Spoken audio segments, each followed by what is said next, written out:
Unom ka mga armadong mga lalaki, kinsa gituuhang mga tulisan o sakop sa grupo sa gun for hire ang nasikop sa kapulisan sa Balamban, probinsya sa Cebu. Ang mga sospek na ilang nga sila si Jose Montero, Arnel Nacion, Billy Caniedo, Federico Dacalios, Lord Decilio Cabaron ug Julius Cesar Climaco.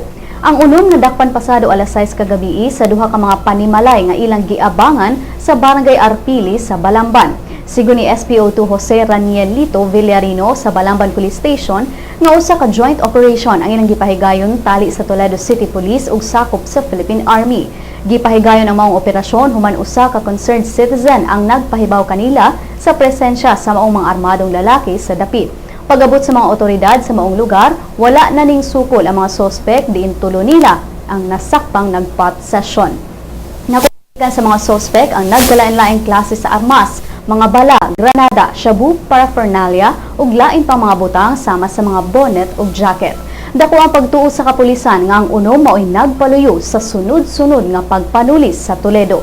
Samtang gikalipay sab ni Police Senior Superintendent Noel Guilliamac ang pagkasikop sa mga suspek, sanglit nagtuo siya nga magamit kini mga tawhana sa mga politiko sama sa pagpangharas ug pagpanglikida sa ilang kaatbang sa politika hilabi na nga hapit na ang sunod piniliay.